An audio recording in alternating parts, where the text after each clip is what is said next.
Nuestra invitada en esta ocasión es Núria Amat, escritora barcelonesa internacionalmente reconocida e intelectual comprometida con la situación política nacional. Es doctora en Ciencias y Tecnologías de la Documentación por la Universidad Autónoma de Barcelona y está considerada por sus creaciones como una de las grandes narradoras en español de los últimos años. Entre sus numerosos galardones se encuentran el Premio de las Letras Catalanas Ramon Llull del 2011 con su primera novela en catalán, Amor y Guerra, o el Premio Ciudad de Barcelona en 2002 por Reina de América, cuando comenzaba su proyección internacional. Núria ha residido fuera de nuestro país en Colombia, México, Berlín, París y Estados Unidos, y sus obras han sido adaptadas por traductores de alto nivel literario al inglés, francés, italiano, portugués, alemán o sueco, entre otras.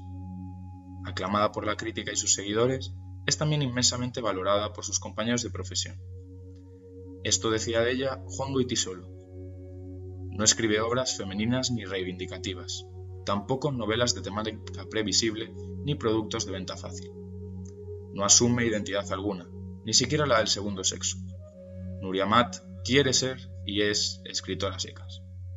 El compromiso de Núria con la política le viene desde joven, ya que perteneció a la primera Asamblea de Cataluña y a los 20 años ya participaba activamente en la lucha contra el franquismo.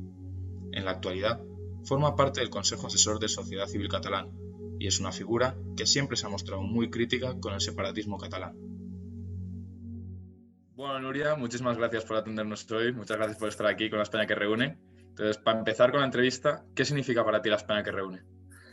Bueno, varias cosas a la vez. En primer lugar, una gran sorpresa que, pues sí, muy positiva, de que un grupo pues, de intelectuales y políticos, además, y ya conocidos, entre ellos, casi todos, bueno, por mí desde luego, se reunieran en defensa de la democracia, primer punto, sobre todo en el momento que estamos, como sabemos muy bien, los que lo padecemos, que somos la mayoría de los españoles, ¿no? Y luego también, bueno, es verdad que se ha desprestigiado un poco la palabra intelectual.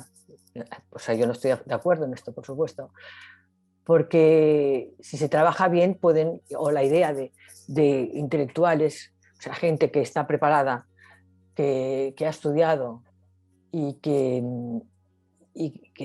ha estudiado y sus actividades tienen relación también con su intelecto, pueden influir en la sociedad, ¿no? Y esto, la verdad, es muy importante y mucho más ahora, en estos momentos, ¿no? Se ve en la historia, en los políticos recientes que han tenido pues, intelectuales a quienes consultar, ¿no? Y entonces, bueno, contentísima de que esté aquí. Bueno, yo me siento incorporada a la España que reúne, me siento reunida ahí, o sea que... Pero muy feliz en este sentido. Bueno, eres una escritora catalana y española, presentada como catalana en el exterior y para los independentistas una voz discrepante que a veces suele resultar un poco incómoda. ¿Cómo es para ti recibir este tratamiento por parte de los dirigentes de tu tierra? Bueno, ya me he acostumbrado, no se acostumbra a lo malo también, ¿eh? Pero la verdad es que también está en mi manera de ser toda la vida, digamos, siempre, ya en la universidad, incluso en el colegio de monjas en aquel momento, y después pues siempre he sido discrepante. Cuando algo no me ha parecido justo, pues lo he dicho y incluso yo me acuerdo que escribí artículos o cartas protestando ya. Bueno, cartas a los directores, yo era desde los 17 años, 18, pongamos, ¿no? Pues ya cosas que pasaban en Barcelona, por ejemplo, de la ciudad, y bueno, que yo comparaba con otra ciudad, en fin. O sea que ya va ya en mi ADN, pero en este caso, pues no, digamos, si tuviera que contarte, casi mejor que haga un librito con las anécdotas, porque tengo muchísimas, muchas. Y ahora no es el momento de hacerlo, pero la verdad sería un testimonio como el de algunos otros también, como yo, ¿no? Que hemos estado luchando contra este nacionalismo populista que nos está gobernando desde hace muchos años, ¿no? Y bueno, no sé, bueno, me llaman valiente, es verdad no, que ha habido momentos de todo, pero esto no, sigo siendo la misma, no puedo evitarlo. Yo lo asumo. Bueno, es que digo como yo, como todos los intelectuales que están aquí también en la lista, ¿me entiendes? Más o menos nos pasa a todos. Lo que pasa es que yo vivo en Cataluña, claro, esta es la diferencia. Bueno, en algunos de tus artículos y entrevistas también has abordado la manipulación y propaganda en este conflicto, en el conflicto independentista. ¿Para ti son comparables las formas empleadas por los secesionistas con las utilizadas por Goebbels en el nazismo para dividir a los pueblos? En este caso, Cataluña y España. Bueno, esto lo puse en la última novela publicada, que luego creo que hablaremos, la del sanatorio, el sanatorio se titula, cuando me di cuenta que los principios del nazismo, de propaganda nazi, dichos así de claro, pues eran muy parecidos a los que se ha seguido aquí, lo cual no quiere decir que aquí sean unos nazis, por supuesto, pero la verdad son principios populistas, el pueblo, ¿no? Primero crear un enemigo, pues, imaginaros, en la Alemania nazi pues era el semita, el judío, o sea, y los españoles pues, éramos enemigos, ¿no? Pero es que además eran alemanes que vivían allí, ¿no? Digamos, aquí han creado un adversario también, han dividido la sociedad en dos, en buenos y malos, formamos parte de los malos, los que no seguimos el régimen. Eh, bueno, tantas mentiras, decir muchas mentiras acaban siendo verdad, como sabemos todos aquí en Cataluña. Bueno, los primeros impactados somos nosotros, los de aquí. ¿Cómo podemos creer que, como mucha gente se podía creer, yo creo que esto se ha superado un poco, que Santa Teresa había nacido en Pedralbes, que Cervantes era de origen catalán? No, era catalán, bueno, en fin, el primer Cervantes, en fin, bueno, se veían, ¿no? Clases magistrales diciendo este tipo de cosas, pero sí, sin bromas, bueno, en serio también, que esto era serio, pero también manipular a la población lo han hecho perfecto. Nosotros, bueno, es que ya no quiero repetir porque ya se sabe en España, ¿no? Pues las familias están divididas y tú crees cómo puede ser que una persona que ha tenido una vida más o menos tranquila, democrática, etcétera, de repente se haya convertido en un sectario independentista, ¿no? En fin. Pues entonces ahí se me ocurrió hacer esa comparación, pero yo pensaba que era la única, pensé, uy, uy, uy, Nuria, ya, claro, este libro del sanatorio, muchas editoriales de aquí les daba miedo publicarlo, no por eso, esto es una anécdota en el libro, ¿eh? Pero claro, es un libro, luego te contaré. Entonces, pero fue gracioso esto porque lo escribí en 2014, la primera versión, y entonces fui a la presentación del libro de José Borrell, el ministro Borrell, en Barcelona, y estaba yo allí sentada. Entonces, es verdad, los cuentos y las cuentas y los cuentos independentistas, el título del libro, y él dijo lo mismo que estoy acabo de decir ahora, que han seguido los principios. Dije, mira, ya somos dos en España que pensamos lo mismo, ¿no? Es una anécdota divertida. Bueno, como ya entrando en el plano un poco más cultural, tú como Sí. persona influyente dentro del mundo de la literatura, ¿crees que más autores deben usar su escritura como plataforma de reivindicación? Bueno, en mi caso, yo he escrito una novela, yo creo que es la primera y última novela hasta el momento sobre la independencia, sobre el tema independentista. ¿Eh? Pero no tienen por qué, claro, ¿no? Yo respeto la libertad. Yo me he definido más directamente en este libro, por supuesto, pero en artículos que he ido publicando, sobre todo en El País o en entrevistas en El Mundo recientemente, pero yo tenía allí en aquel momento El País, pues yo escribía un artículo cuando lo consideraba, no malgastaba tiempo en eso, ¿me entiendes? Y salían en opinión y están, los oyentes o los videntes pueden verlo en, en la web, ¿no? Y escribía en este sentido. Pero no solamente yo, muchos escritores. Mendoza, Félix de Azúa, que de vez en cuando, ahora desde Madrid lo sigue haciendo, Ana María Moix, bueno, bastantes escritores. Pero se fueron reduciendo. ¿Y sabes qué pasa? Y esto creo que lo repetiré a lo mejor en otro momento. Cuando estás viviendo en una sociedad así, hay, o sea, sometida a una violencia psicológica, no digo física, que está ya entonces ya es la guerra declarada, pero una violencia psicológica, llega un momento que te estás intoxicado. Yo tengo que superar esto yo misma, porque te cansas, no sé, vamos, la comparación sería como una pareja o en el trabajo, ¿no? Una relación tóxica en este sentido, ¿no? Que te van dando, te van dando, te van dando, o obedeces y te conviertes en uno de la especie, o realmente pues, te conviertes en víctima, que la víctima, ¿qué pasa con la víctima? Que acaba callando, ¿sabes? Acaba cansándose, y esto está pasando en Cataluña. Algunos se han ido y otros, hablando de escritores, y otros están aquí, pero acaba cansando. Muy importante esto que se tenga en cuenta. Bueno, vamos a volver un poco ahora sobre la novela del sanatorio.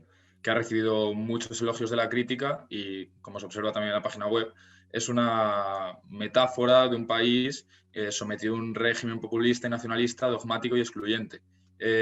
¿Puedes decirnos un poquito más sobre ella? Sí, bueno, todas mis novelas no tienen un propósito, ahora voy a escribir sobre esto, no. Digamos que, digamos, como que me vienen a buscar, ¿no? Ya sé el proceso, he aprendido después de los años, sobre todo al principio uno cree que tiene que escribir un libro, se tiene que poner y tiene que salir este libro. No, yo me dejo llevar llega un tono en su momento dado y así apareció El Sanatorio, en su momento dado, que fue el 2014, El Behorrador, y la terminé entre 2015 y 2016 en Madrid, además, estaba en Madrid ese año.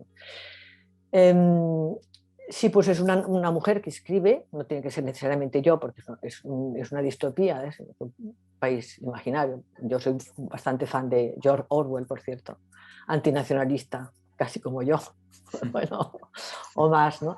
Entonces el sanatorio es la metáfora de un país, como tú has dicho, donde hay un virus, fíjate, hay un virus, que es el nacionalismo, el separatismo y sobre todo el populismo. Yo empecé a hablar de populismo en este libro y la gente me decía, ¿pero qué es esto de populismo? ¿No? ¿Entiendes, no? 2014 no se hablaba, ¿no? Y entonces que infecta a la mitad de la población del sanatorio, por decir algo. Y entonces, ¿cómo viven los que están callados? Ya te he dicho antes, los que están sometidos que callan, pero hablan a su manera, van hablando, van torpedeando, ¿no?, la situación.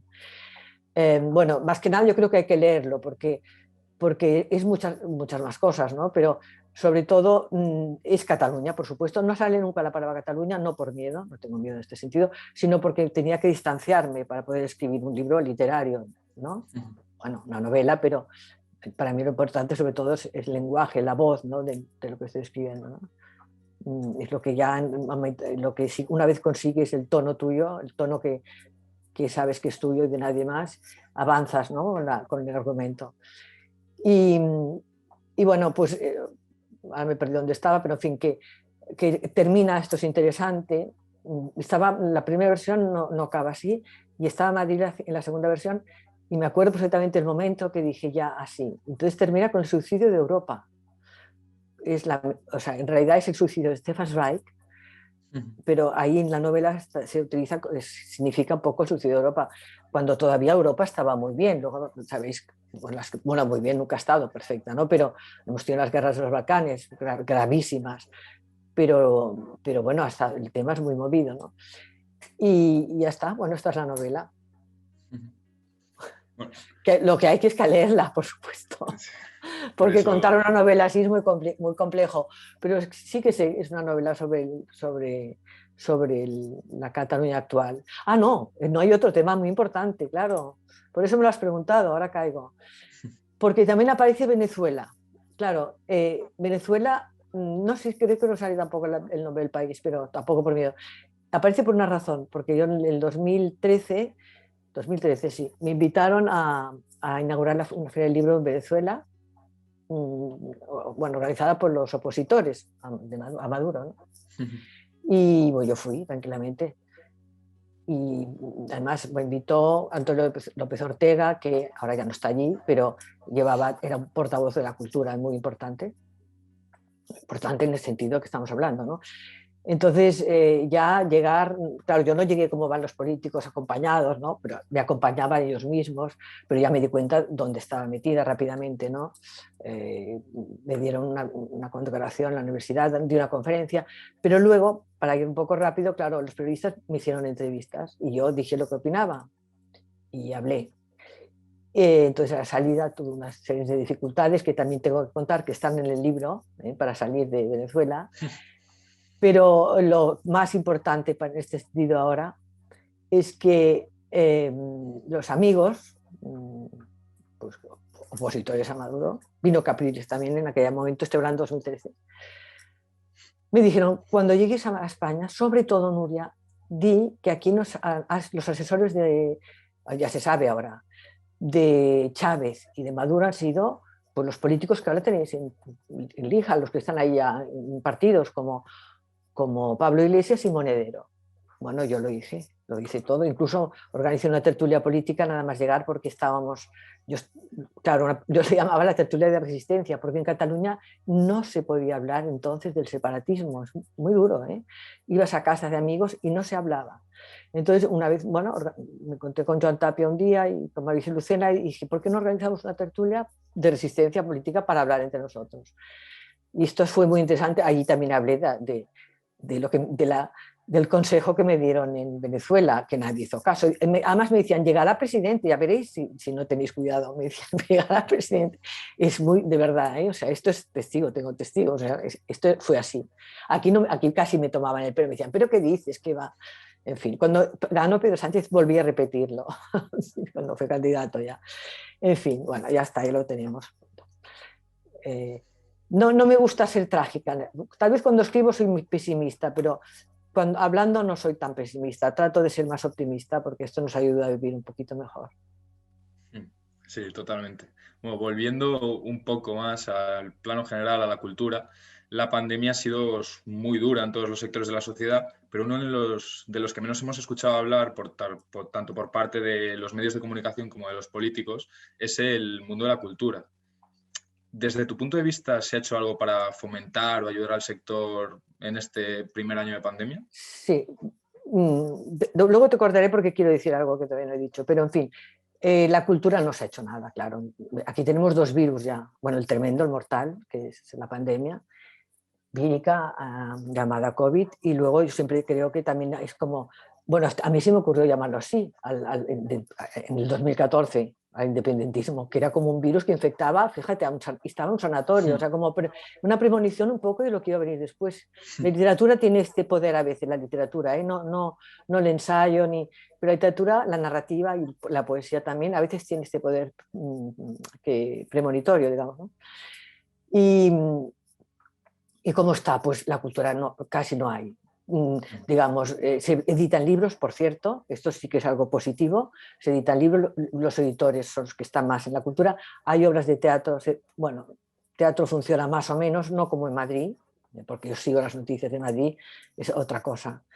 Y ya está, porque hablando con un amigo mío que es pintor aquí en Barcelona, y le decía, bueno, dice, no, es que aquí no hay galerías, todo está cerrado, no hay exposiciones, bueno, o sea, qué mal en este sentido. Pero yo siempre también, volviendo al positivo, cuando vivimos esta situación, aquí doble pandemia, doble, por decirlo de alguna manera, la cultura está en la resistencia, hay un movimiento. Por ejemplo, esto también sorprenderá un poco, nunca he visto las librerías tan llenas en Barcelona como ahora.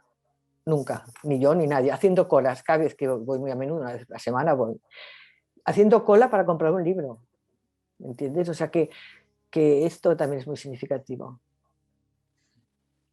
Y lo que te quería añadir, porque no sé si lo estamos terminando, bueno, algo que está sucediendo hoy mismo o ayer mismo, ¿no?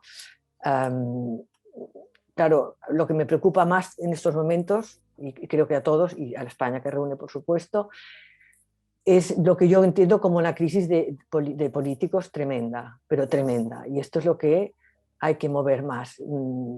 Hasta parece que estemos, sobre todo lo que está pasando con la moción de censura de estos días, cambios, etcétera, amenazas de elecciones en diferentes comunidades o ciudades, parece que da la sensación de que estuviéramos como en un mercado, a ver quién compra esta propuesta. Vendiendo, o sea, vendiendo propuestas, no pensando además en los ciudadanos. Entonces, es que esto también es otra de las consecuencias del populismo. O sea, estamos en un populismo realmente. Entonces, no voy a meterme en el resto de España, lo conozco menos, claro que lo sigo cada día, pero voy a centrarme en Cataluña, lo que está pasando en el gobierno actual. Ahora, por fin hay gobierno. La presidenta será, bueno, Laura Borràs, como todo el mundo sabe, de Junts per Catalunya, digamos, alter ego de Puigdemont, y la presidenta del Parlamento y del gobierno pues será Esquerra, seguramente Aragones, ¿no? Pero, claro, es que aquí están peleados también, de alguna manera. La CUP ya no está, ya no será, bueno, estará en la mesa, evidentemente, pero ya no estará en la presidencia, esto se ha ganado, a pesar de en contra de Esquerra Republicana, porque lo que quería Esquerra era poder no tener a Junts por encima de alguna manera, ¿sabes? Ahora viene la jugada, que quiero comentar que está en la prensa, evidentemente también. Pedro Sánchez ya se le ha ocurrido poder tener como aliada en el gobierno a Arrimadas o Ciudadanos, ¿no? Y yo creo que es una idea muy positiva esta. No hay que olvidar, está todo el mundo demonizando a Ciudadanos, lo sé, pero hay que recordar que de dónde cuando nació Ciudadanos y de dónde nació, porque yo estaba allí, no Ciudadanos, sobre todo en el primer manifiesto, estuve allí ya, de mucha gente que votaba socialista en aquel momento, y sobre todo socialista en contra de la otra parte del socialismo nacionalista que ya estaba aquí, el PSC era también.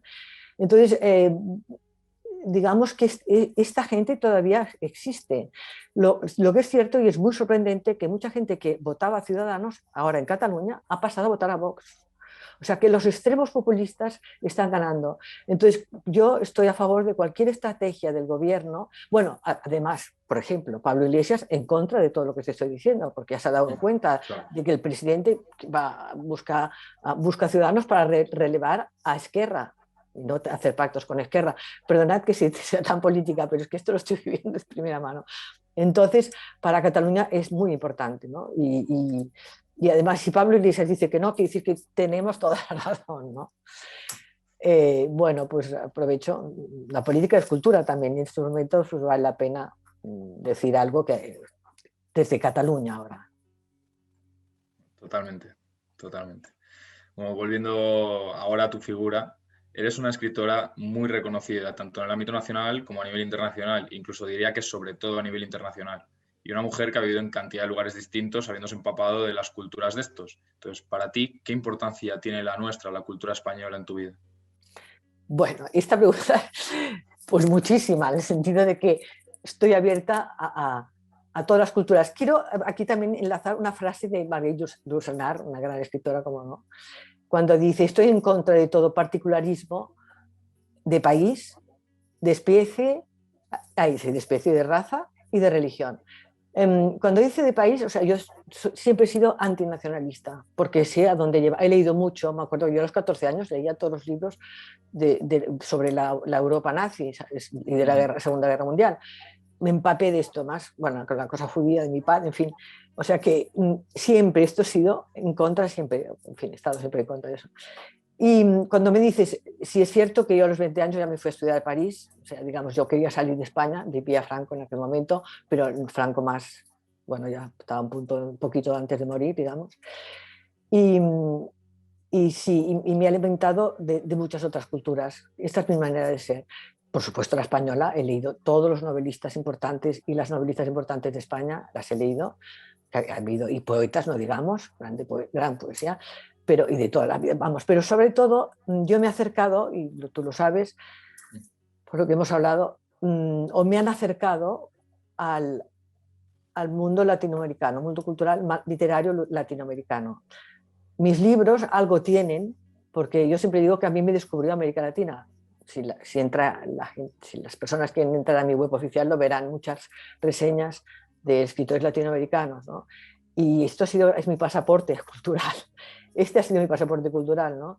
He ido mucho a América Latina, mi primer marido era colombiano, era muy joven, fue un profesor de literatura un tiempo allí, en la universidad.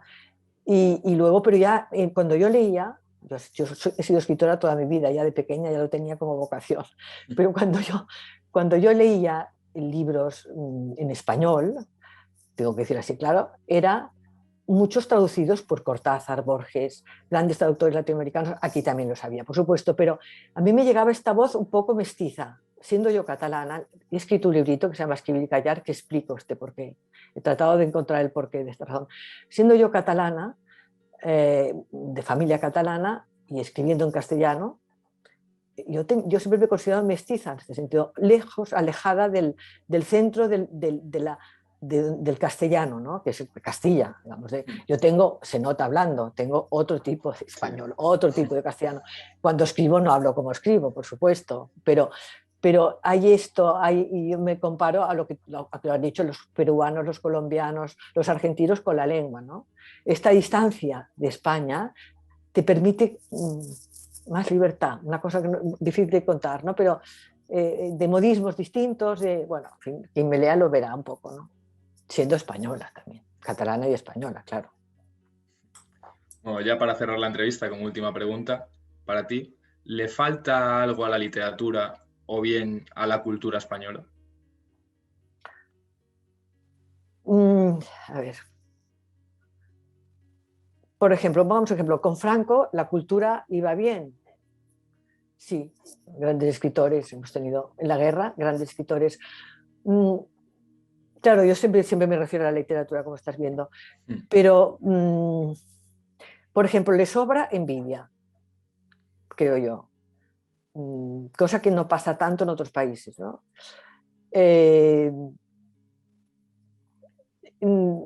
Bueno, yo creo que lo tiene todo, más, pero lo que conviene es tener a una buena ministra, a un buen ministro que lo organice, si es que tiene que ser así, ¿no?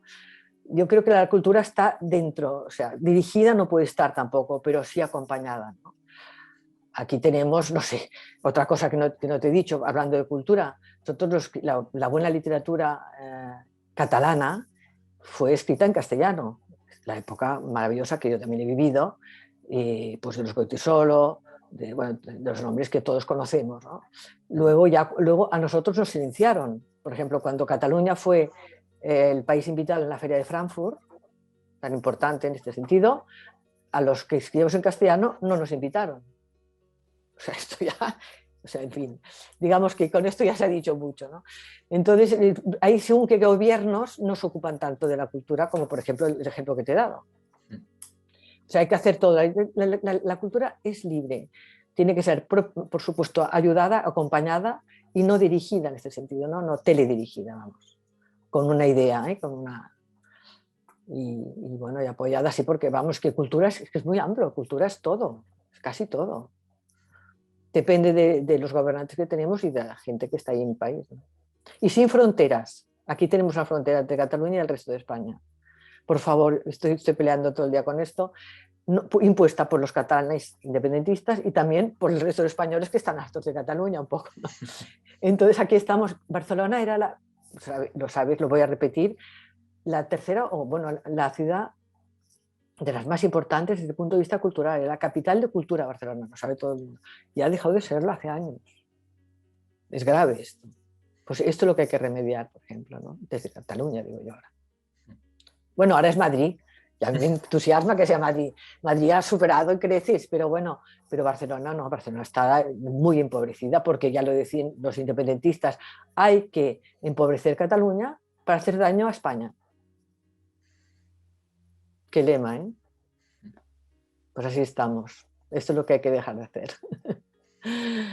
Bueno, muchas gracias por la entrevista. A ti, Nuria, de Espero verdad. que haya Muchísimas gracias interesado. por atendernos y por tu tiempo, por tu positivismo detrás de todos los Sí, trato. problemas al final. Y muchas gracias por estar aquí otra vez. Gracias a vosotros. Un Hasta saludo. pronto. Saludos.